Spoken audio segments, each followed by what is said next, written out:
Hello friends, नमस्कार।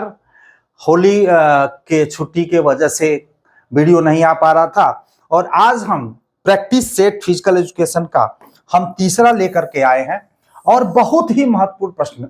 मैं चाहूंगा कि आप सभी प्रश्नों का अध्ययन करें। सभी प्रश्न अपने आप में बहुत ही महत्वपूर्ण हैं और परीक्षा से संबंधित हैं। मुझे यही नहीं समझ में आता है कि किस प्रश्न को हम पहले नंबर पे रखें, किसको हम दूसरे नंबर पे रखें। इस तरह से प्रश्नों का संग्रह है, तो इसलिए प्रैक्टिस सेट तीनों का आप अध्ययन करें और एक दूसरे के बॉक्स में जो हम इसका लिंक डाल देंगे, जो आसानी से आपको वीडियो मिल जाएगा। और मेरे टेलीग्राम ग्रुप में भी अगर आप जुड़ना चाहें तो आप जुड़ सकते हैं, उसका भी हम लिंक बॉक्स में डाल देंगे। तो आइए सबसे पहले हम प्रश्नों की तरफ चलते हैं। और मेरा छोटा भाई अगर सुन रहे हो भाई सरवण सैनी जी, तो आप इस वीडियो को देखिए जिससे कि आपको काफी लाभ मिल सके। आइए हम देखते हैं। हॉकी में सबसे अधिक स्वर्ण पदक जीतने वाला देश है। मुझे पता है, आपको पता है, लेकिन मैं सेट करा रहा हूं जिससे कि आपको एकदम फ्लो में रहे, कहीं से कोई कंफ्यूजन न हो। तो सबसे पहला जो ऑप्शन इसका बी सही है, भारत। और भारत ने हॉकी में 8 गोल्ड मेडल्स, स्वर्ण पदक जीता है और आज तक कोई ऐसा देश नहीं है कि ओलंपिक खेल में और हॉकी में सबसे अधिक पदक प्राप्त किया हो। तो ऑप्शन बी सही है आपका, भारत। प्रश्न नंबर हम दूसरे की तरफ चलते हैं। ओलंपिक खेलों में शपथ लेने वालों की संख्या होती है। आप सभी खेल से पहले शपथ ग्रहण कराया जाता है कि निष्ठा और ईमानदारी पूर्वक मैं खेल को खेलूंगा, किसी तरह का डोप वगैरह आदि का हम सेवन नहीं करूंगा। तो इसमें मैं बता रहा हूं कि ओलंपिक खेलों में जब शपथ ग्रहण होता है तो उसमें कितने लोग शपथ ग्रहण में प्रतिभाग करते हैं। तो ऑप्शन सी सही है, 6 लोग। वो 6 लोग कौन होते हैं? जो एथलीट, जो खिलाड़ी होते हैं, खिलाड़ियों की तरफ से 2 लोग, और जो जज होते हैं उनके तरफ से 2 लोग, और जो कोच होते हैं उनके तरफ से 2 लोग। यानी टोटल अगर हम देखेंगे तो ये 6 लोग हैं जो ओलंपिक खेलों में शपथ लेते हैं। अगर ऐसा प्रश्न पूछता है तो स्वाभाविक है हम फंस जाएंगे, क्योंकि जहां से आपकी सोच खत्म होती है मैं वहीं से प्रश्नों का शुरुआत करने का प्रयास करता हूं। देखिए, किस ओलंपिक में पहली बार डोपिंग के खिलाफ शपथ दिलाई गई थी? बहुत सारे कंफ्यूजन है इसमें, लेकिन बहुत ही गंभीरता से छान करके हमने इस उत्तर को दिया है कि ऑप्शन डी सही है। 2000 में सिडनी ओलंपिक में, टोक्यो जो ओलंपिक खेल 2020 में शपथ लेने वालों की संख्या 3 से बढ़ाकर के 6 कर दी गई। इसके पहले 3 ही लोग शपथ ग्रहण में प्रतिभाग करते थे, लेकिन टोक्यो ओलंपिक 2020 में शपथ लेने वालों की संख्या 3 से बढ़ा करके क्या हो गया, 6 कर दिया गया। और सिडनी ओलंपिक 2000 में शपथ ग्रहण का कार्यक्रम शुरू किया गया, वहीं से शपथ दिलाया गया। किसके बारे में भाई? डोप के बारे में। डोप के बारे में, शपथ तो अलग है, डोप के बारे में बता रहा हूं, डोप के बारे में। नेक्स्ट चलते हैं हम कि विश्व डोप रोधी एजेंसी, वर्ल्ड एंटी जो डोपिंग एजेंसी है, जिसको हम वाडा कहते हैं, इसका गठन 1999 में हुआ है। इसका गठन 1999 हुआ है। जो मुख्यालय है वो मॉन्ट्रियल कनाडा में है। ये अंतरराष्ट्रीय स्तर का डोप एजेंसी है, लेकिन भारत राष्ट्रीय स्तर का डोप एजेंसी, जिसको हम राष्ट्रीय डोप शोध एजेंसी, जिसको नाडा बोलते हैं, ये वाडा है और ये नाडा है, जिसको हम नेशनल एंटी डोपिंग एजेंसी, जिसको हम भारत की हम बात करते हैं। इसका गठन 2005 में, अब मुख्यालय कहां है? नई दिल्ली में, एक दूसरे पे चढ़ गया है। तो आप, ये भारत के संदर्भ में बात करता हूं, ये विश्व के संदर्भ में बात करता हूं। जो विश्व डोप एजेंसी, वाडा और ये नाडा, दोनों का आपने देखा। यहां पे देखेंगे ओलंपिक में शामिल हॉकी, बहुत सारे हमारे मित्रों का, छोटे भाइयों का ये कंप्लेन आया था कि सर ओलंपिक में फलासन में ये शामिल हुआ था। तो मैं आपको बता दूं, मैं आइस हॉकी की बात किया था, लेकिन बहुत सारे कमेंट्स हमारे मित्रों का आया था, उसका मैंने जवाब भी दिया था। लेकिन आज मैं एक बार एकदम क्लियर कर देना चाहता हूं कि जहां से आपको कोई कंफ्यूजन ना हो। देखिए, हॉकी ओलंपिक पुरुष यानी हॉकी पुरुष को 1908 लंदन ओलंपिक में शामिल किया गया था। किसमें? ओलंपिक में हॉकी को जो पुरुष का 1908 में शामिल किया गया था। और उसमें स्वर्ण पदक कौन जीता था? Great Britain. और रजत पदक किसने जीता था? आयरलैंड। यानी हम कह सकते हैं फाइनल में ग्रेट ब्रिटेन और आयरलैंड के बीच मैच हुआ था, तो ग्रेट ब्रिटेन ने स्वर्ण पदक और रजत आयरलैंड ने प्राप्त किया था। 1908 में पुरुष हॉकी को पहली बार शामिल किया गया था। देखिए, हॉकी ओलंपिक में महिलाओं को कब शामिल किया गया? तो 1980 में शामिल किया गया, मॉस्को रूस में। मॉस्को रूस में हॉकी महिला शामिल किया गया। और स्वर्ण पदक कौन? जिम्बाब्वे। और रजत पदक चेकोस्लोवाकिया। यानी जिम्बाब्वे और चेकोस्लोवाकिया के बीच मैच फाइनल खेला गया था, जिसमें जिम्बाब्वे विजेता और जो चेकोस्लोवाकिया उपविजेता। तो यहां पे मैं आपको क्लियर कर दिया कि हॉकी में पुरुष और महिला ओलंपिक खेलों में कब प्रतिभाग लिया। आइए और मैं आपको बता दूं। नेक्स्ट चलते हैं। आइस हॉकी की मैंने बात किया था और काफी कमेंट आया था, इसलिए प्रथम बार 1875 में आइस हॉकी मॉन्ट्रियल कनाडा में खेला गया था। 1875 में पहली बार कनाडा में। और ओलंपिक में आइस हॉकी को शामिल कब किया गया था? देखिए, आइस हॉकी को कब शामिल किया गया था? तो पुरुष को 1920 में और महिला को 1998 में।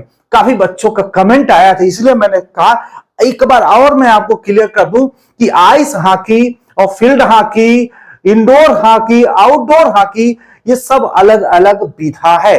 तो यहां पे आप क्लियर हो गए होंगे। आइस हॉकी की हमने बात की थी। नेक्स्ट चलते हैं। फिर एक बार इससे संबंधित हॉकी अंतरराष्ट्रीय महासंघ जो इंटरनेशनल हॉकी फेडरेशन, इसको हम फी के भी नाम से जानते हैं, स्थापना 7 जनवरी 1924 को हुआ था। इसका मुख्यालय लुसाने स्विट्जरलैंड में है और वर्तमान अध्यक्ष मोहम्मद तैयब इकराम जी हैं। बहुत ही मैं गंभीरता से, और देखिए हॉकी से रिलेटेड बड़ी सारे स्टेडियम का भी हमारे पास कंप्लेन आया था, आज मैं उसका भी समाधान कर देता हूं।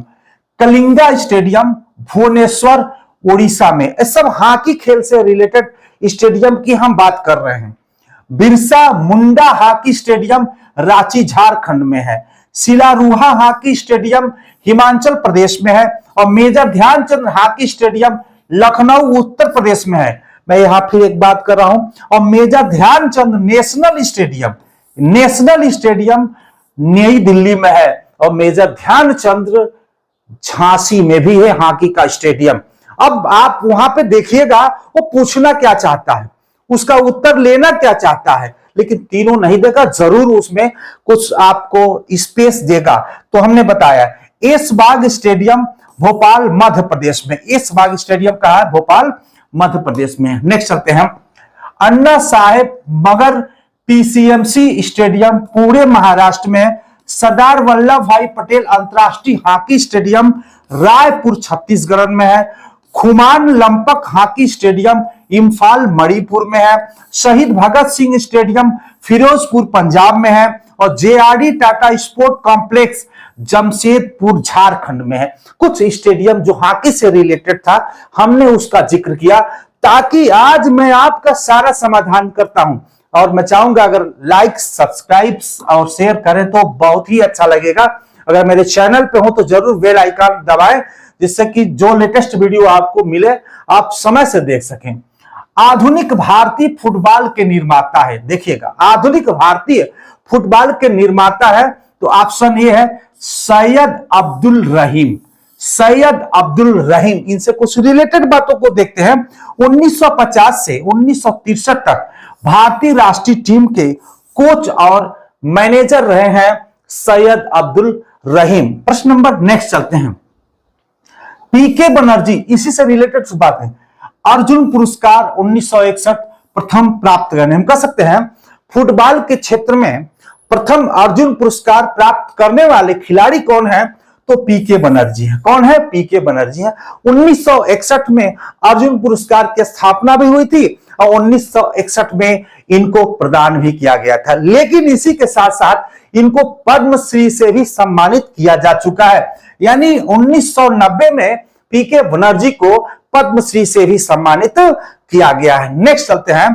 भारतीय फुटबॉल में गोष्ठापाल को पहली बार पद्मश्री 1962 में दिया गया। अगर यहां बात आता है कि फुटबॉल के क्षेत्र में भारत में पहली बार पद्मश्री से किस खिलाड़ी को सम्मानित किया गया, तो हम बात करेंगे गोष्ठापाल को। गोष्ठापाल को पद्मश्री से यानी 1962 में और यहां पे 1990 में, तो पहले 62 आता है, तो सबसे पहला पद्मश्री फुटबॉल के क्षेत्र में अगर किसी को दिया गया तो गोष्ठापाल जी को दिया गया। नेक्स्ट, फुटबॉल में अर्जुन पुरस्कार प्राप्त करने वाली पहली महिला फुटबॉलर शांति मलिक 1983 में इन्हें अर्जुन पुरस्कार से सम्मानित किया गया था महिला फुटबॉल के रूप में। तो फुटबॉल से रिलेटेड कुछ बातों का हमने जिक्र किया।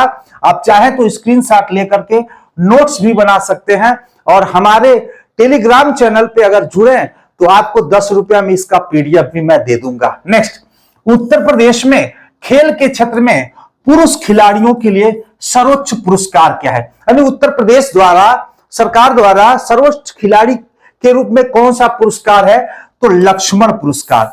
लक्ष्मण पुरस्कार उत्तर प्रदेश का सर्वश्रेष्ठ पुरस्कार है और उत्तर प्रदेश में लक्ष्मण पुरस्कार स्थापना 1972 में की गई। नेक्स्ट चलते हैं, महिलाओं की भी बात करते हैं। यहां पे देखिए, उत्तर प्रदेश में खेल के क्षेत्र में महिला खिलाड़ियों को दिया जाने वाला जो सर्वोच्च पुरस्कार कौन सा है, तो ऑप्शन ए है रानी लक्ष्मीबाई पुरस्कार। कौन सा है, रानी लक्ष्मीबाई पुरस्कार।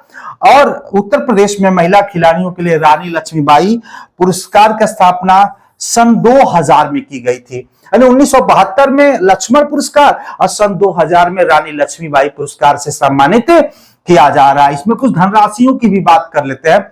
उत्तर प्रदेश में पुरुष महिला खिलाड़ियों को खेल में उत्कृष्ट प्रदर्शन के लक्ष्मण पुरस्कार रानी लक्ष्मीबाई पुरस्कार में कितनी धनराशि प्रदान की जाती है, तो 3,11,000 रुपया पुरस्कार के रूप में नगद प्रदान किया जाता है। नेक्स्ट चलते हैं, ये मैं प्रमुख खेल एवं पुरस्कार से रिलेटेड और भी संबंधित बहुत सारा वीडियो मैं लेकर आया हूं और पूरा वीडियो देखिए।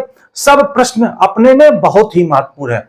रिले रेस में अंतिम धावक को जो दौड़ को समाप्त करता है उसे क्या कहते हैं, उसको कहते हैं एंकर। जो अंतिम धावक जो विजय घोषित मतलब विजय दिलाता है अपनी टीम को, 4 लोग होते हैं इसमें, तो उसको हम बोलते हैं एंकर, उसको बोलते हैं एंकर। नेक्स्ट चलते हैं, राजीव गांधी खेल रत्न पुरस्कार अधिकतम कितने खिलाड़ियों को प्रदान किया जा सकता है। मैंने आपको बताया कि 2021 में राजीव गांधी खेल रत्न पुरस्कार का नाम बदल करके मेजर ध्यानचंद खेल रत्न उसे कर दिया गया, यानी भारत का सर्वोच्च पुरस्कार के रूप में अब राजीव गांधी खेल रत्न पुरस्कार नहीं कहेंगे, यानी मेजर ध्यानचंद खेल रत्न पुरस्कार के नाम से उसको जानेंगे।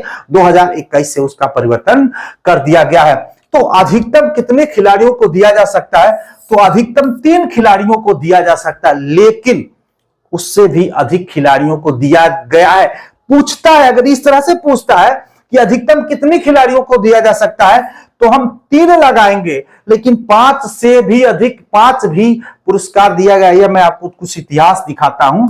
नेक्स्ट चलते हैं, यहां पे देखिए, राजीव गांधी खेल रत्न पुरस्कार में अधिकतम 3 खिलाड़ियों को एक बार में सम्मानित किया जा सकता है, लेकिन 2016 में shuttler PV Sindhu, gymnastic Dipa Karmakar, shooter Jitu Rai, कुश्ती में साक्षी मलिक एवं 2020 में रोहित शर्मा क्रिकेट के क्षेत्र में, मरियम्मा पैरा एथलीट क्षेत्र में और मनिका बत्रा टेबल टेनिस के क्षेत्र में, विनेश फोगाट कुश्ती क्षेत्र में, रानी रामपाल हॉकी क्षेत्र में राजीव गांधी खेल रत्न दिया गया। मैं बात करता हूं अधिकतम दिया गया, लेकिन अगर ऑप्शन में आता है 2, 3, 4, 5 तो 3 लगाएंगे। अधिकतम 3 लोगों को दिया जा सकता है, लेकिन एक खिलाड़ी को कितने वर्ष लगातार उत्कृष्ट प्रदर्शन के दौरान राजीव गांधी एवं अर्जुन पुरस्कार प्रदान किया जाता है। राजीव गांधी एवं अर्जुन पुरस्कार यानी कितना साल आप मेहनत करेंगे तो आपको दिया जा सकता है, तो ऑप्शन डी सही है। 4 वर्ष लगातार उत्कृष्ट प्रदर्शन के बाद यह दोनों पुरस्कार आपको दिया जा सकता है।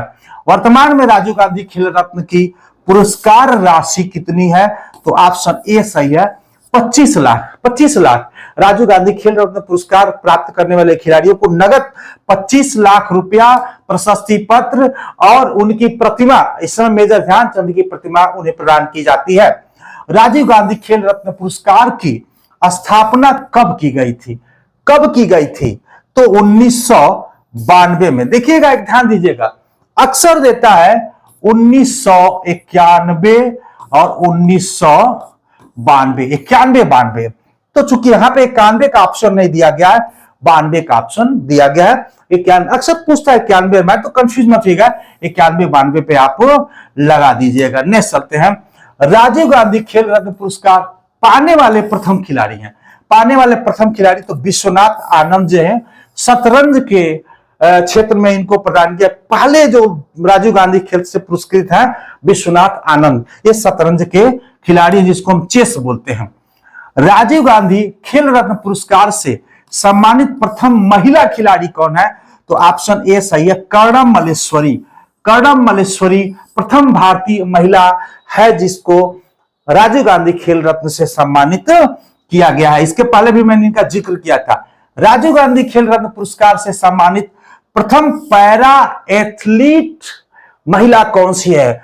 कौन सी है? तो ऑप्शन सी सही है, दीपा मलिक। दीपा मलिक ये पैरा एथलीट है जिनको राजीव गांधी से सम्मानित किया गया, यह भी प्रथम महिला है। नेक्स्ट चलते हैं। सर्वाधिक राजीव गांधी खेल रत्न पुरस्कार किस खेल में प्रदान किया गया है? तो निशानेबाजी, शूटिंग जिसको बोलते हैं, निशानेबाजी, जिसमें 9 बार राजीव गांधी खेल रत्न से सम्मानित किया गया। यानी हम कह सकते हैं 9 बार इसमें किया गया, 9 खिलाड़ियों को दिया गया। नेक्स्ट चलते हैं। मौलाना अबुल कलाम आजाद ट्रॉफी में विजेता टीम को कितनी धनराशि प्रदान की जाती है? तो ऑप्शन ए सही है, 15 लाख रुपया धनराशि। यानी ऑल यूनिवर्सिटी गेम्स में सर्वश्रेष्ठ प्रदर्शन करने वाली टीम को दिया जाता है और यह 29 अगस्त खेल दिवस मेजर ध्यानचंद के जन्म दिवस के रूप में मनाया जाता है। उसी दिन यह पुरस्कार प्रदान किया जाता है। सारे पुरस्कार 29 अगस्त को ही दिए जाते हैं। अर्जुन पुरस्कार की स्थापना कब की गई थी? सभी लोग जानते हैं 1961 में। एक बार और मैं आपके याददाश्त को बढ़ाना चाहता हूं। नेक्स्ट चलते हैं। अर्जुन पुरस्कार में कितनी धनराशि प्रदान की जाती है? तो आप जान सकते हैं 15 लाख की धनराशि प्रदान की जाती है।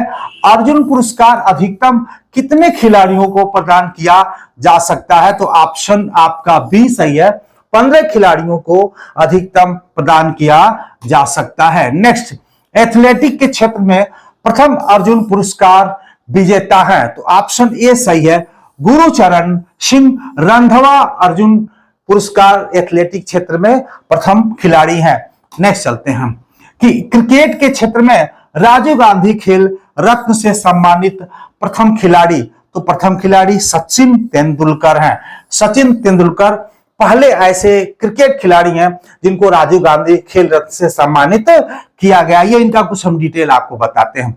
क्रिकेट के क्षेत्र में दिया जाने वाला राजीव गांधी खेल पुरस्कार का कुछ हमने यहाँ पे लाया है। 1997-98 में सचिन तेंदुलकर जी को, और 2007 में महेंद्र सिंह धोनी कुल कैप्टन, 2018 में विराट कोहली को और 2020 में रोहित शर्मा को राजीव गांधी खेल रत्न पुरस्कार से सम्मानित किया गया है। नेक्स्ट चलते हैं हम।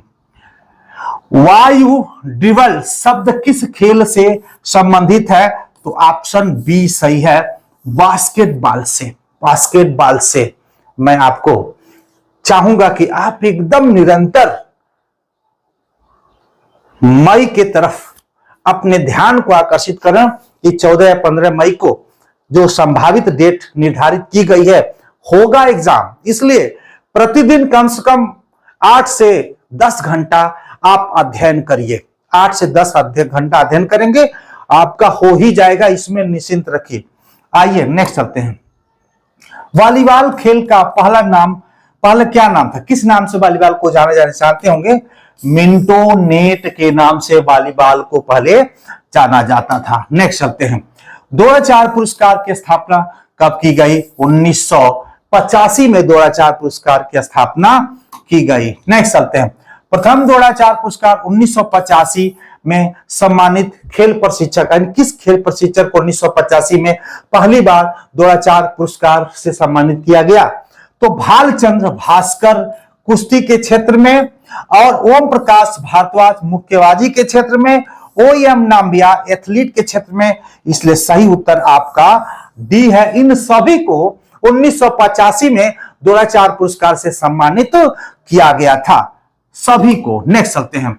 द्रोणाचार्य पुरस्कार से एक वर्ष में अधिकतम कितने खेल प्रशिक्षकों को दिया जा सकता है? तो 3, यानी एक वर्ष में अधिकतम 3 खेल प्रशिक्षक को द्रोणाचार्य पुरस्कार से सम्मानित किया जा सकता है। नेक्स्ट चलते हैं कि द्रोणाचार्य पुरस्कार में कितनी धनराशि प्रदान की जाती है? तो इसमें भी सही उत्तर है आपका 15 लाख। ऑप्शन बी आपका सही उत्तर है। नेक्स्ट चलते हैं। निम्न में 1896 एथेंस में प्रथम ओलंपिक में खेल को, यानी प्रथम ओलंपिक 1896 में इनमें से किन खेल को शामिल किया गया था? जिम्नास्टिक को शामिल किया गया था, जी। भारोत्तोलन को भी शामिल किया गया था, लॉन टेनिस को, तैराकी को, कुश्ती को, ग्रीको रोमन, यानी ऑप्शन डी सही है। उपर्युक्त सभी को 1896 प्रथम ओलंपिक एथेंस में इन सभी गेमों को शामिल किया गया था। लेकिन कुछ नोट्स भी है। लॉन टेनिस को दूसरी बार 1988 सियोल ओलंपिक में शामिल किया गया। 1896 के बाद पुनः 1988 में, एक बार 1896 में शामिल किया, उसके बाद हटा दिया गया, और पुनः लॉन टेनिस को 1988 सियोल ओलंपिक में शामिल किया गया। मैं थोड़ा सा यहाँ डिटेल कर दिया हूं कि आपको थोड़ा सा, मैं आज का जो प्रश्न ले आया हूं इतना सा भी मैं चाहूंगा कि एक्सक्यूज नहीं है, इसमें थोड़ा सा भी आपको स्पेस देने का हमने काम नहीं किया है। सब एथेंटिक तरीके से हमने इसका अध्ययन करके इसका मैं PDF बनाया और आपको वीडियो में दे रहा हूं। लेकिन कुश्ती 1900, देखिएगा 1896 में कुश्ती शामिल हुआ, 1900 में नहीं हुआ। केवल 1900 को छोड़ करके बाकी हर ओलंपिक में कुश्ती को शामिल किया गया। 1900 के ओलंपिक को छोड़ करके हर ग्रीष्मकालीन ओलंपिक में शामिल किया। अगर पूछ लिया गया कि किस ओलंपिक में कुश्ती को शामिल नहीं किया गया था, तो आप बताएंगे 1900 ओलंपिक में कुश्ती को शामिल नहीं किया गया था, बाकी सब में। वर्ष 2004 एथेंस में महिला कुश्ती को ओलंपिक में शामिल किया गया। यानी पहली बार महिला कुश्ती को कब ओलंपिक में शामिल किया गया था? तो 2004 एथेंस में हुआ था। 1896 में भी एथेंस में हुआ था और 2004 में भी एथेंस में हुआ था। तो महिला कुश्ती को शामिल किया गया 2004 में। यहां देखिए, टेबल टेनिस को ओलंपिक में शामिल किया गया 1988 को, और लॉन टेनिस को भी आपने देखा। यहां पे देखिए लॉन टेनिस को 1988 में दूसरी बार शामिल किया गया, और टेबल टेनिस को भी दूसरी बार 1988 में शामिल किया गया। भारोत्तोलन को 1904, 1908, 1912 में ओलंपिक से बाहर किया गया था। यानी पूछ लिया जाएगा, भारोत्तोलन 1896 में शामिल तो किया गया था, लेकिन कब कब ओलंपिक से इसे बाहर किया गया? तो 4, 8 और 12 में भारोत्तोलन प्रतियोगिता को ओलंपिक से बाहर रखा गया है। इसलिए मैं हर तरह का प्रश्न बनाने का प्रयास करता हूं, सभी को ऑब्जेक्टिव नहीं बनाता हूं, क्योंकि समय लगता है मुझे भी बनाने में और आपको भी पढ़ने में। इसलिए मैं चाहता हूं कम समय में कितना ज्यादा से ज्यादा आपको प्रश्न दे दूं, क्योंकि मेरे पास प्रश्नों का अंबार है। मैं बनाता हूं तो मैं सोचता हूं कि पहले कौन रखूं, दूसरे बाद में क्या रखूं। नेक्स्ट चलते हैं। कुश्ती फ्री स्टाइल एवं मुक्केबाजी की किस ओलंपिक में शामिल किया गया? यानी कुश्ती फ्री स्टाइल, कुश्ती ग्रीको रोमन अलग है, फ्री स्टाइल अलग है। तो मैंने बात किया कुश्ती फ्री स्टाइल एवं मुक्केबाजी की को किस ओलंपिक में शामिल किया गया? तो 1904 सेंट लुइस में यह फ्री स्टाइल कुश्ती और मुक्केबाजी को शामिल किया गया था 1904। नेक्स्ट चलते हैं कि फुटबॉल एवं हॉकी को पहली बार 1908 में शामिल किया गया था। देखिए प्रश्न को घुमाएगा भाई, सारा एकदम खिचड़ी बना के आपको देगा, ऐसा थोड़ी ना एकदम अलग अलग देगा, घुमाएगा भी, खिचड़ी भी बनाएगा, दिमाग का दही भी बनाएगा। इसलिए थोड़ा सा मैं भी घुमाने का प्रयास किया हूं। 1908 लंदन ओलंपिक में शामिल किया गया, लेकिन प्रश्न लगाए, लेकिन दूसरी बार हॉकी को कब शामिल किया गया था? फुटबॉल की बात नहीं कर रहा हूं, 1908 में हॉकी और फुटबॉल दोनों को शामिल किया गया था, लेकिन दूसरी बार हॉकी को कब शामिल किया गया? तो 1928 एम्स्टर्डम, नीदरलैंड। ऑप्शन आपका डी सही है, यानी दूसरी बार हॉकी को 1928 एम्स्टर्डम जो नीदरलैंड में शामिल किया गया। ये मैं चाहा हूं, आज इस तरह का प्रश्न बनाने का प्रयास किया हूं कि बार बार कौन गेम ओलंपिक में शामिल किया गया उसका मैं सर्जरी करने का प्रयास कर रहा हूं, ताकि हमेशा के लिए आपका समाधान बार बार उस पर आपका दिमाग न जाए। एक साथ इसको पढ़ लीजिए। अब बात करते हैं बास्केटबॉल को ओलंपिक में कब शामिल किया गया।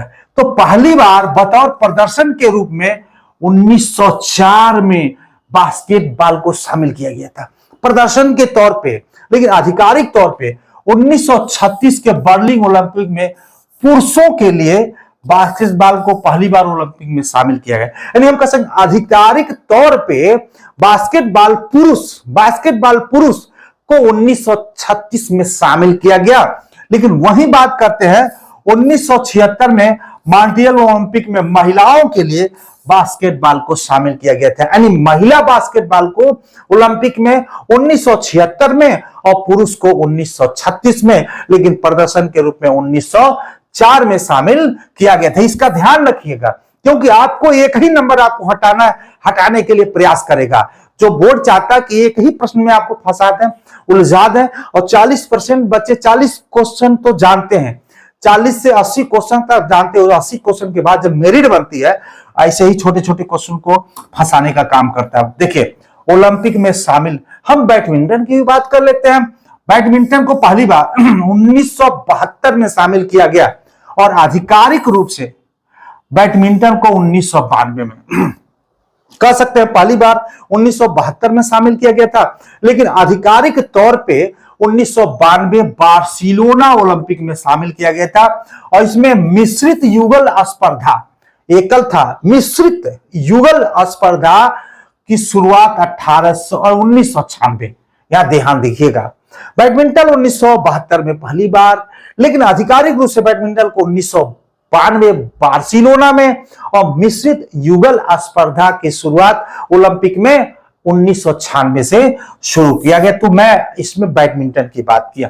आइए और आगे चलते हैं प्रश्नों की तरफ। 2016 में राजीव गांधी खेल रत्न पुरस्कार दीपा कर्माकर किस खेल से संबंधित है? हमें पता है, आपको पता है, लेकिन यहां हम फंसाने के लिए बता रहे हैं। शूटिंग से, क्रिकेट से, वॉलीबॉल से, कसरत से। ऑप्शन डी सही है आपका, कसरत। इसको जिम्नास्टिक, इसको व्यायाम भी लिख सकता है, व्यायाम। आप कहेंगे रे भैया ये कौन सा गेम है, ये तो हम नामे नहीं सुने हैं, कसरत व्यायाम नामे नहीं सुने हैं। इस तरह से फंसा सकता है भाई। तो क्या है, जिम्नास्टिक से को ही कसरत या जिम्नास्टिक को ही व्यायाम की संज्ञा दी गई है, उसको कहते हैं। तो दीपा कर्माकर जो है वो जिम्नास्ट से रिलेटेड है, और 2016 में उन्हें राजीव गांधी खेल रत्न से पुरस्कृत किया गया था। मैंने लिख दिया एक ऐसा खेल जिसमें शारीरिक व्यायाम शामिल है, संतुलित शक्ति, लचीलापन, जो चपलता, समन्वय, समर्पण और धीरज और की आवश्यकता होती है। तो इसलिए ऑप्शन डी आपका सही है। नेक्स्ट चलते हैं। केरल ब्लास्टर टीम संबंधित है। केरल ब्लास्टर टीम किस खेल से संबंधित है? तो ऑप्शन बी सही है, यह फुटबॉल से संबंधित है। कुछ और भी यहां पे लेकर क्या है, चेन्नई सुपरस्टार्स, अवध वॉरियर्स और मुंबई रॉकेट्स टीम भी फुटबॉल से संबंधित है। अगर इनमें से कोई इस तरह का ऑप्शन बना के देता है, ये सब पूछा गया प्रश्न है, कहीं ना कहीं पूछा गया, एसएससी में पूछा गया, यूपी पीसीएस में पूछा गया है ऐसे को, इसलिए हमने आप में भी पूछ दिया ताकि आपको समझ में आ जाए। चेन्नई सुपरस्टार, अवध वॉरियर्स और मुंबई रॉकेट्स टीम फुटबॉल से ही संबंधित है, तो इसलिए इसका उत्तर बी है, और इससे रिलेटेड मैं कुछ यहां पे दे दिया हूं। नेक्स्ट चलते हैं। किस खेल में जब दो खिलाड़ी के बीच स्कोर 40-40 अंक का बराबर होता है तो उसे ड्यूस या बराबरी कहते हैं? ये किस खेल से संबंधित है? तो जहां पे देखेंगे टेनिस खेल में जब दो खिलाड़ियों का अंक बराबर होता है उसे हम ड्यूस बोलते हैं, जिसको बराबरी बोलते हैं। तो कौन सा गेम होगा? टेनिस। यहां देखिएगा, सर्वाधिक ग्रैंड स्लैम टूर्नामेंट विजेता पुरुष एकल, यानी हम कह सकते हैं जो ग्रैंड स्लैम टूर्नामेंट है एकल पुरुष में सबसे अधिक जीतने वाला कौन है? तो नोवाक जोकोविच सर्बिया 24 बार यह पुरस्कार अपने नाम किए हैं। नोवाक जोकोविक सर्बिया का रहने वाले हैं, 24 बार, बहुत बार होता है। राफेल नडाल का भी नाम सुने होंगे, ये स्पेन के रहने वाले हैं, इन्होंने 22 बार यह खिताब अपने नाम किया है। रोजर फेडरर स्मार्ट पर्सनालिटी के खिलाड़ी हैं, ये स्विट्जरलैंड के रहने वाले हैं, इन्होंने 20 बार यह खिताब अपने नाम किया है। महिला का भी हमने जिक्र किया है। आइए नेक्स्ट चलते हैं। चलिए यहां पे ऑस्ट्रेलियन ओपन में कोर्ट की सतह होती है, मैं फंसा देगा भाई आपको, और इसके सर्जरी मैंने किया है। कोर्ट जिसपे खेला जाता है भाई उसको कोर्ट बोलते हैं, अभी उसका भी मैं चर्चा करूंगा। कोर्ट, तो कोर्ट की सतह कैसी होती है? तो हार्ड होती है। ऑस्ट्रेलियन ओपन जहां पे खेली जाती है उसका जो कोर्ट होता है वो हार्ड होता है, मतलब कड़ा होता है, हार्ड होता है, इसलिए ऑप्शन ये सही है। अब मैं बताऊं कि ऑस्ट्रेलियन ओपन जो प्रतियोगिता होती कब है? जनवरी और फरवरी, ऐसे पूछेगा जनवरी, फरवरी, मार्च, अप्रैल, मई, जून, आपको कंफ्यूज कर देगा। तो जनवरी और फरवरी में ऑस्ट्रेलियन ओपन प्रतियोगिता होती है। स्थान कहां होता है? ये मेलबर्न में होता है, और इसका प्रारंभ कब हुआ था? 1905 में, यानी ऑस्ट्रेलियन ओपन की जो शुरुआत हुई थी 1905 मेलबोर्न, और जनवरी फरवरी में प्रतियोगिता होती है, और हार्ड कोर्ट पे प्रतियोगिता संपन्न कराई जाती है। नेक्स्ट चलते हैं। फ्रेंच ओपन, जिसको रोलैंड गैरोस के भी नाम से जानते हैं, यह किस कोर्ट की सतह पे, यानी किस तरह के कोर्ट पे होता है? तो बात करते हैं, इसको क्ले कोर्ट बोलते हैं। क्ले कोर्ट थोड़ा सा हल्का हल्का मतलब गीलापन होता है, क्ले कोर्ट। अब ये प्रतियोगिता कब खेली जाती है? तो मई जून में, यानी फ्रेंच ओपन मई जून में होती है, और स्थान कहां पे? पेरिस में होती है, और इसका प्रारंभ वर्ष क्या है? तो 1891। एक साथ में कई प्रश्नों को देने का प्रयास करता हूं, मैं घुमाने वाला काम नहीं करता हूं, और मैं पैसा कमाने वाला भी नहीं काम। मैं सोचिएगा कि यूट्यूब पे मैं पढ़ा रहा हूं तो पैसे के उद्देश्य से। हमारे 2-3-4 भाई हैं, स्पेशल उन भाइयों के लिए मैं काम कर रहा हूं, और भी लोग इसका लाभ उठा ले तो मुझे और भी गौरव की बात है। तो ये हम आपको बता रहे हैं। मैं ऑलरेडी पोस्टेड हूं, मैं एक शिक्षक हूं, और मैं केवल अपने जो सहयोगी 2-4 लोग फंस गए थे, नहीं हो पाया, उनके लिए मैं वीडियो बना रहा हूं। विंबलडन ओपन, जिसको हम बोलते हैं सबसे पुराना प्रतियोगिता, पूछ देगा फ्रेंच ऑस्ट्रेलियन विंबलडन, इसमें से सबसे पुराना प्रतियोगिता कौन सा? तो मैं बता दिया, सबसे पुराना प्रतियोगिता में कोर्ट की सतह होती है। यानी इसकी कोर्ट की सतह क्या होती है? ये किस प्रकार के कोर्ट पे खेला जाता है? तो ऑप्शन सी सही है, ग्रास कोर्ट, घसिया वाला कोर्ट, ग्रास कोर्ट। प्रतियोगिता होती कब है? तो जून और जुलाई में। स्थान कहां? लंदन में, और प्रारंभ क्या है? 1877, सबसे पुराना है 1877। तो ये है विंबलडन ओपन, जिसको सबसे पुराना प्रतियोगिता ग्रास पे खेला जाता है, जून, जुलाई, लंदन और 1877। एक साथ बहुत प्रश्न। यूएस ओपन किस कोर्ट, यानी में कोर्ट की सतह क्या होती है? यूएस ओपन में कोर्ट की सतह क्या होती है? उसके कोर्ट की सतह क्या होती है? तो ये भी होता हार्ड कोर्ट पे। ऑप्शन ए सही है, हार्ड कोर्ट पे। प्रतियोगिता कब होता है?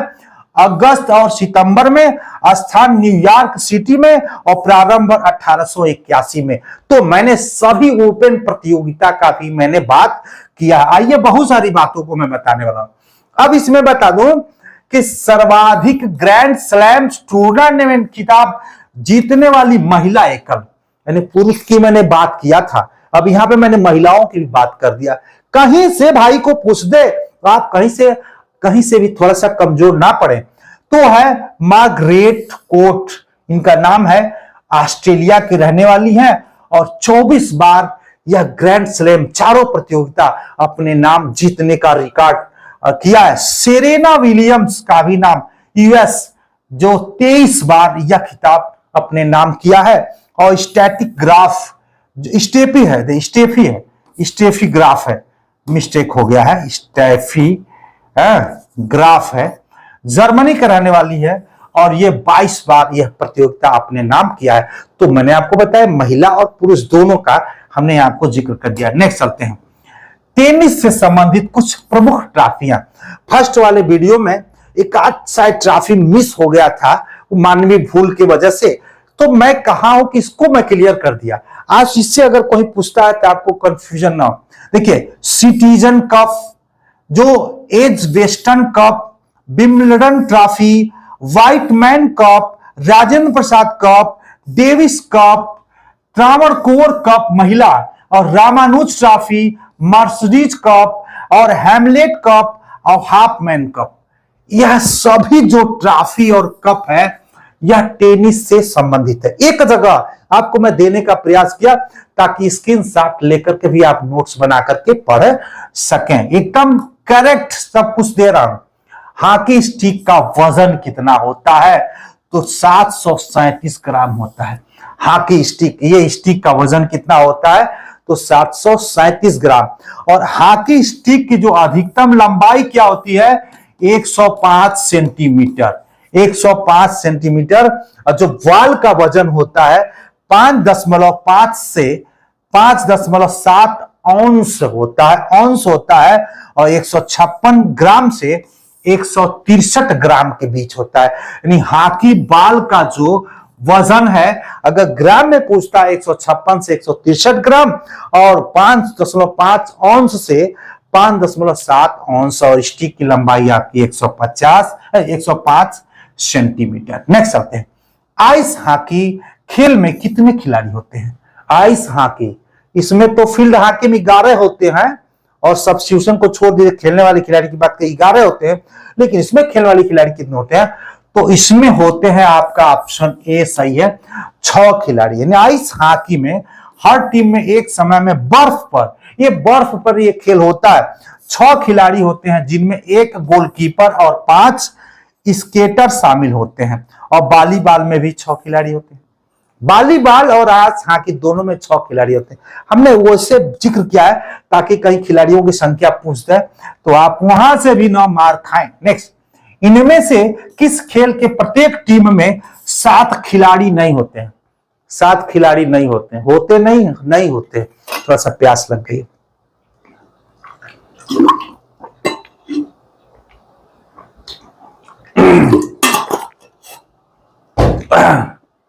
देखिए, 7 खिलाड़ी नहीं होते। किसमें नहीं होते हैं? तो बेसबॉल में। देखिए, कबड्डी में भी 7 खिलाड़ी होते हैं, वाटर पोलो में भी 7 होते हैं, और नेट बॉल में 7 होते हैं। एक खिलाड़ी की बात कर रहा हूं, अब टीम मतलब मैं नहीं कर, जो खेलने वाले खिलाड़ी की बात कर रहा हूं 7। लेकिन बेसबॉल में कितने होते हैं? 9 खिलाड़ी होते हैं। बेसबॉल में कितने होते हैं? 9 खिलाड़ी होते हैं। बेसबॉल में 9 खिलाड़ी होते हैं। ऐसा भी प्रश्न पूछ सकता है आपसे, इसलिए नेक्स्ट चलते हैं, रग्बी फुटबॉल खेल में कितने खिलाड़ी होते हैं? रग्बी फुटबॉल, वो भी फुटबॉल का स्वरूप लेकिन फेंक करके खेला जाता है। ये ऑप्शन डी सही है, 15। पोलो में कितने? 4 खिलाड़ी होते हैं। बीच वॉलीबॉल में 2 खिलाड़ी होते हैं, और ब्रिज में भी 2 खिलाड़ी होते हैं। इस खिलाड़ी यहां भी मैंने जिक्र कर दिया। एक साथ बहुत सारे प्रश्नों को जानिए। तो रग्बी फुटबॉल में 15 खिलाड़ी होते हैं। नेक्स्ट, रग्बी फुटबॉल खेल में कितने खिलाड़ी होते हैं? 2 बार हो गया है। 5 खिलाड़ी होते हैं, 2 बार प्रश्न पेस्ट हो गया है। चलिए नेक्स्ट चलते हैं, लिटिल मास्टर के नाम से जाने जाते हैं। सब लोग सचिन तेंदुलकर जान जाएंगे। अरे हमारे भाई बहुत सारे लोग हैं जो जानते हैं कि लिटिल मास्टर सुनील गावस्कर जी हैं। बहुत सारे छोटे भाई जो हैं वो सचिन तेंदुलकर को समझ जाएंगे, उनका भी कद नाटा है। तो सचिन नहीं, सुनील गावस्कर, यानी लिटिल मास्टर के नाम से हम सुनील गावस्कर को जानते हैं। बहुत अच्छे खिलाड़ी थे। और सचिन तेंदुलकर को किस नाम से जानते हैं? तो क्रिकेट के भगवान और मास्टर ब्लास्टर। सचिन तेंदुलकर को किस नाम से जानते हैं? क्रिकेट के भगवान और मास्टर ब्लास्टर के नाम से। अनिल कुंबले को जंबो के नाम से जानते हैं, जंबो के नाम से। और सौरभ गांगुली को Bengal tiger, prince of Kolkata. Sourav Ganguly को Bengal tiger, prince of Kolkata. मैं जो भी ऑप्शन देता हूं मैं प्रयास करता हूं उस ऑप्शन का भी कोई ना कोई मतलब हो, जिससे कि आपको एक नई जानकारी मिल सके। खेल मैदान एरिना, एरिना किस खेल से संबंधित है? एरिना किस खेल? देखिएगा, ये छोटे हैं भाई, लेकिन बहुत ही आपको फंसा देगा। क्यों? एग्जाम में समय नहीं मिलता सोचने तर्क करने का। यहाँ पे देखिए, तो घुड़सवारी भी एरीना से संबंधित है, पोलो भी आइस हॉकी, इसलिए ऑप्शन डी आपका सही है। यानी यह जो खेल मैदान, यानी घुड़सवारी, पोलो, आइस हॉकी, सब जो खेल मैदान का जो नाम है उसको बोलते हैं एरीना। एरीना में खेला जाता है। मैट, जूडो और कराटे और ताइक्वांडो जिसपे खेला जाता है वो मैट बोलते हैं। जैसे कोर्ट अलग चीजें हैं, फील्ड अलग चीजें हैं। और डायमंड, बेसबॉल के जो ग्राउंड होता है उसको हम डायमंड के नाम से बोलते हैं। और जहां पे साइकिलिंग होता है उसको हम बेलोड्रोम बोलते हैं। तो इस 7 सारे खेलों को भी हमने यहाँ पे जिक्र किया। कहीं से भी कोई कंफ्यूजन ना हो, मैं ये प्रयास करने में लगा हूं। खेल मैदान, रिंग, रिंग, रिंग किस खेल से संबंधित है? रिंग, रिंग स्केटिंग, मुक्केबाजी और curling, ice skating, ice skating, ये सभी, यानी आपका डी। यानी हम कह सकते हैं ये सारे खेल का जो प्लेटफॉर्म है उसको हम रिंग बोलते हैं। रिंग में खेले जाते हैं। और कोर्ट, कोर्ट कौन कौन से खेल कोर्ट में खेले जाते हैं? तो tennis, badminton, netball, handball, volleyball, kho kho, kabaddi, squash, ये सारे जो प्लेटफॉर्म इनके कोर्ट है, जिसपे खेले जाते हैं उसको कोर्ट बोलते हैं। ये सारे जो खेल हैं जिसको रिंग बोलते हैं। तो मैं सारे खेल को भी यहां समझाने का प्रयास। खेल मैदान, पूल, पूल किस खेल से संबंधित है? पूल, पूल, पुश पुल यानी आपका तैराकी से संबंधित है पूल। और टेबल टेनिस की जी बात क्या, वो बोर्ड से, टेबल टेनिस बोर्ड पे खेला जाता है। और क्रिकेट यानी बोर्ड मतलब मेजवा पे, और क्रिकेट पिच पे, और शूटिंग तीरंदाजी को रेंज बोलते हैं। जहां पे खेला जाए उसको रेंज बोलते हैं। इसलिए आपका ये भी एक क्लियर किया। Next, straight from the heart, cricket my style किस खिलाड़ी से संबंधित पुस्तक है? तो ऑप्शन सी सही है। यह कपिल देव जी से संबंधित यह पुस्तक है। हन कर the straight from the heart, cricket my style किस खिलाड़ी से संबंधित है? तो कपिल देव से संबंधित है। आइए मैं कुछ बात कर रहा हूं। जो प्लेइंग इट माई वे सचिन तेंदुलकर और बोरिया मजूमदार से संबंधित है। जो ये प्लेइंग इट माई वे पुस्तक सचिन तेंदुलकर और बोरिया मजूमदार से जो रिलेटेड है। सुनील गावस्कर से संबंधित कुछ लोकप्रिय पुस्तकों का भी हमने बात किया। सनी डेज उनकी आत्मकथा है। किनकी? सुनील गावस्कर जी की सनी डेज उनकी आत्मकथा है। और आइल्स, वन डे वंडर्स और रन्स एंड रूइंस, ये सब सुनील गावस्कर से रिलेटेड पुस्तक है। तो हमने यहां पे भी इसका जिक्र किया, गांगुली जी का छूट गया है। नेक्स्ट आते हैं, भारत में राष्ट्रमंडल खेलों का आयोजन कितनी बार किया गया है? जिसको राष्ट्रमंडल का भी नाम दिया गया था, उसी राष्ट्रमंडल। राष्ट्रमंडल एक ही बार भाई, एक ही बार 2010 में भारत में खेला गया। भारत 2010 नई दिल्ली में पहली बार राष्ट्रमंडल खेलों का आयोजन किया गया। प्रथम राष्ट्रमंडल खेल 1930 कनाडा में हुआ था। यानी प्रथम राष्ट्रमंडल खेल का आयोजन 1930 कनाडा से शुरू हुआ था। अमेरिका के ऊपर है, उत्तरी अमेरिका महाद्वीप में पड़ता है। 2021 में ओलंपिक का नया मोटो जो सीटीएस, अल्टियस और फोर्टियस था, उसका जो नया 21 में मोटो बनाया गया, जो कम्युनिटर, फास्टर, हायर, स्ट्रांगर, टूगेदर, ये पूछा था। जो इसके पहले एग्जाम हुआ था उसमें यह प्रश्न पूछा था। तो किसके द्वारा दिया गया, यानी इस शब्द को किसने दिया? इस शब्द को हेनरी डीडेन ने दिया। किसने दिया था? हेनरी डीडेन। 2021 में यह मोटो आपको कम्युनिटर, फास्टर, हायर और स्ट्रांगर टुगेदर हो गया। ये किसने, यही बात चीज है, यही चीज है, इस रूप में दिया गया। तो हेनरी डीडोन ने दिया था। हेनरी डीडोन ने। ऑप्शन ए आपका सही उत्तर है। फ्री क्वार्टर फाइनल में कुल टीमों की संख्या होती है। प्री है, फ्री हो गया यहाँ पे, ये प्री है। ये प्री क्वार्टर फाइनल में कुल टीमों की संख्या होती है। तो ऑप्शन आपका C B 16। Pre quarter final में 16 टीमें, क्वार्टर फाइनल में 8 टीमें, सेमीफाइनल में 4 टीमें और फाइनल में 2 टीमें। भाई बहुत सारे ऐसे हमारे बंधु हैं जिनको छोटी छोटी जानकारी नहीं है, उनके लिए भी वीडियो बनाता हूं, और जो हमारे बड़े भाई अच्छे लोग हैं उनके लिए भी बनाने का प्रयास करता हूं। तो आपकी 16 नेक्स्ट सकते हैं। शब्द परकुशन किससे संबंधित है? तो मालिश से संबंधित है। जो परकुशन मालिश से संबंधित है, ऑप्शन आपका सी सही है। नेक्स्ट सकते हैं। खेल प्रबंधन में प्रथम चरण क्या होता है? तो नियोजन, जिसको हम प्लानिंग बोलते हैं। यानी खेल प्रबंधन में सबसे पहला जो चरण होता है नियोजन, जिसको हम प्लानिंग बोलते हैं। नेक्स्ट चलते हैं कि दीवार को धक्का देना किस प्रकार का संकुचन है? तो ऑप्शन ए सही है, स्टैटिक। स्टैटिक दीवार को धक्का देना ये किस प्रकार का संकुचन है? तो स्टैटिक। किंसोलॉजी का ये विषय है। धन्यवाद, आज के लिए इतना ही, और नेक्स्ट वीडियो में मैं मिलूंगा अगले संडे को। आपको मैं बहुत सारे ऐसे वीडियो को लेकर आऊंगा। आज के लिए इतना ही, धन्यवाद।